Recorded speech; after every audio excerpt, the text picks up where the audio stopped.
안녕하세요. 로마서 8장 1절에서 13절 계속해서 보도록 하겠습니다.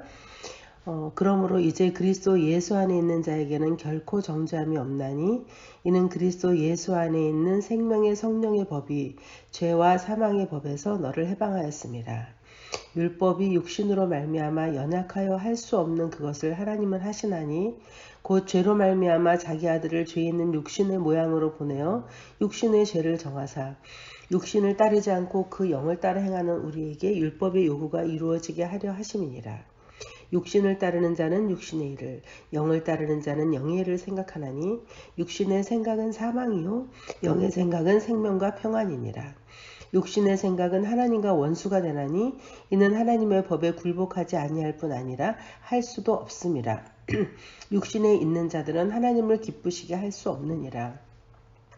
만일 너희 속에 하나님의 영이 거하시면 너희가 육신에 있지 아니하고 영에 있나니 누구든지 그리스도의 영이 없으면 그리스도의 사람이 아니라. 또 그리스도께서 너희 안에 계시면 몸은 죄로 말미암아 죽은 것이나 영은 의로 말미암아 살아있는 것이니라. 예수를 죽은 자 가운데서 살리신 이의 영이 너희 안에 거하시면 그리스도 예수를 죽은 자 가운데서 살리신 이가 너희 안에 거하시는 그의 영으로 말미암아 너희 죽을 몸도 살리시리라.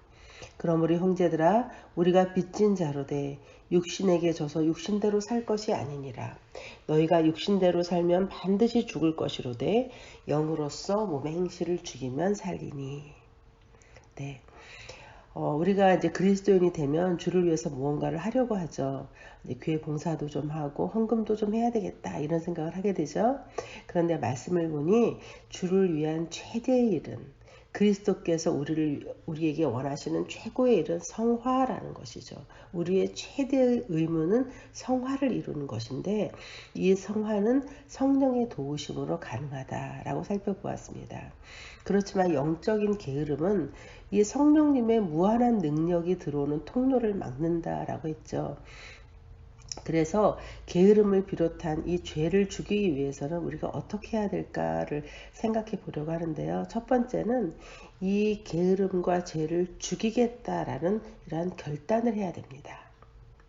네, 게으름이나 죄의 지배에서 벗어나기를 사모하면서 죄의 권세에서 해방되기를 끊임없이 갈망해야 되는 것입니다. 포기하지 말아야 되는 것이죠.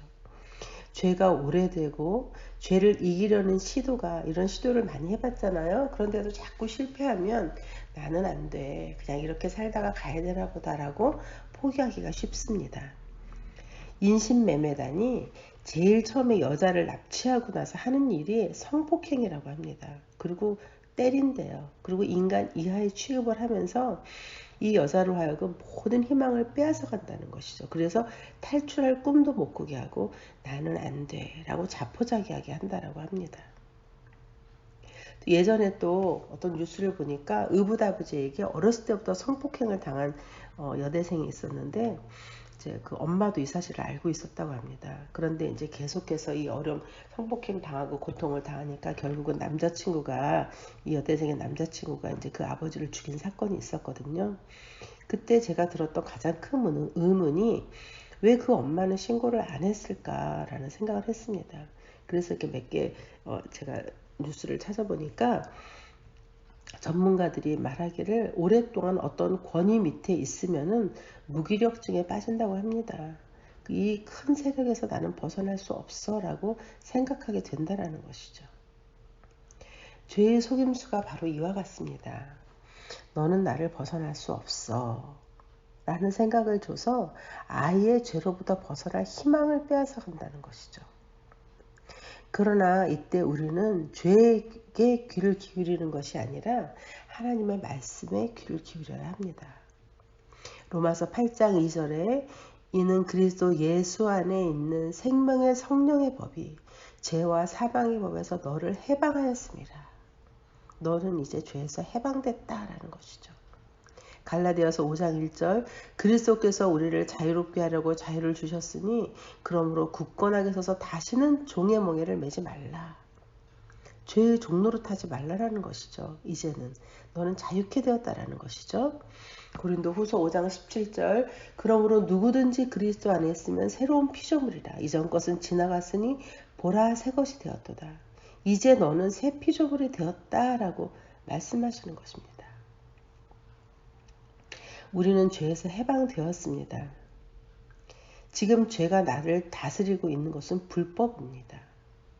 우리는 죄를 이길 수 있습니다. 이 말씀을 붙들고 이제 그 죄에서 해방되기를 소망해야 합니다. 자기 죄를 인정하고 버리려는 마음이 있어야 되는 것이죠.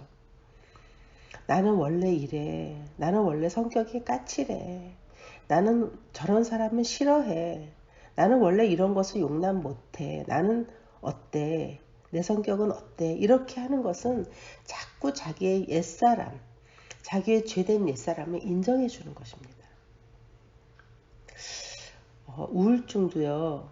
내가 우울증이라고 인정하는 순간 그것이 정말 큰 무게로 다가오는 것을 알 수가 있는데요. 어떤 자매가 우울증 테스트를 해보니까 그 점수가 굉장히 높게 나온 거예요. 그런데 그거를 본 순간 그래 나는 우울증이야 이러면서 눈물이 나더랍니다.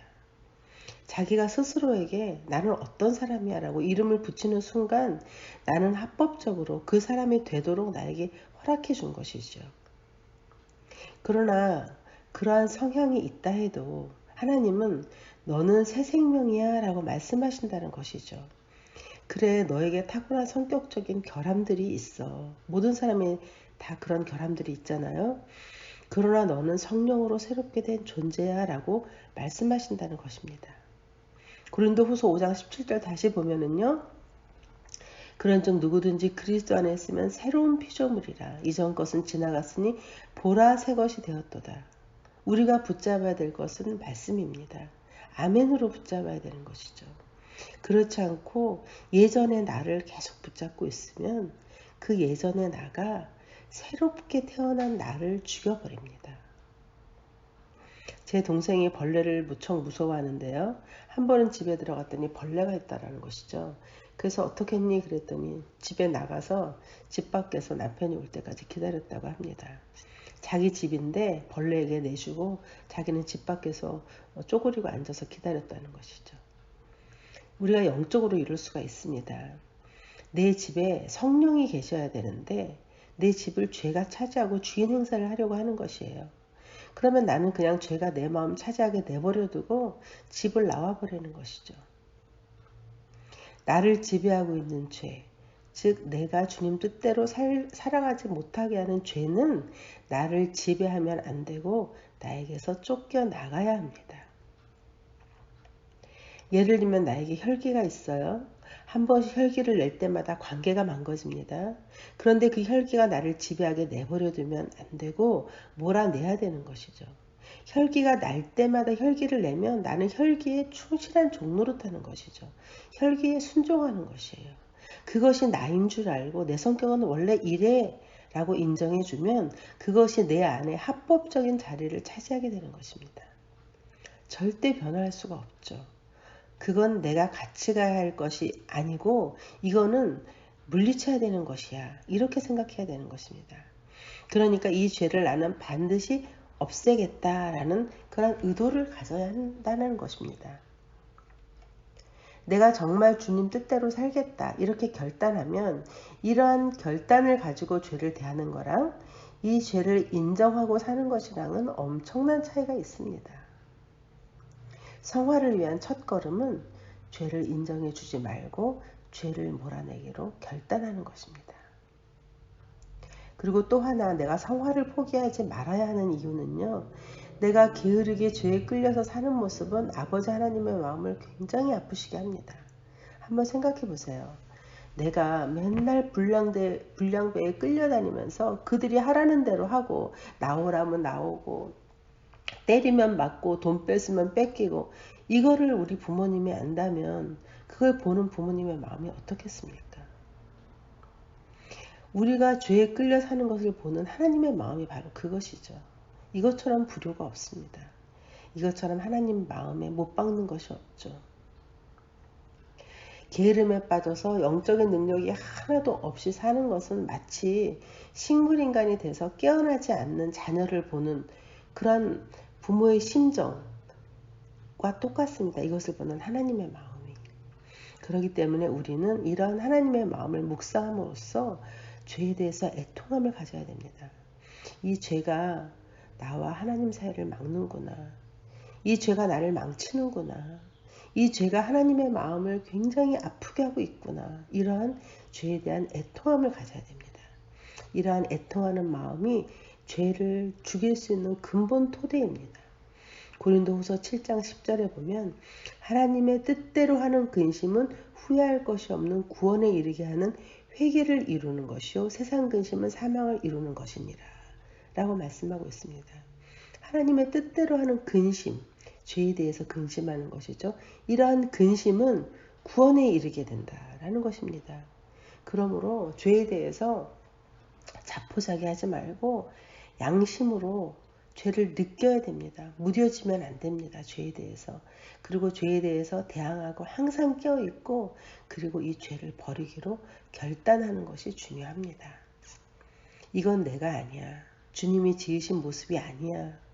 나는 이렇게 살 수는 없어. 이렇게 살지 않을 거야. 이렇게 사는 것은 하나님의 뜻이 아니야. 우리가 당장 죄와 게으름을 완전히 벗어버릴 수는 없으나 죄를 버리겠다라는 생각을 하고 결단을 하는 것만으로도 성화를 위한 큰 걸음을 내딛는 것입니다. 네, 다음 시간에 더욱더 깊이 한번 살펴보도록 하겠습니다. 감사합니다.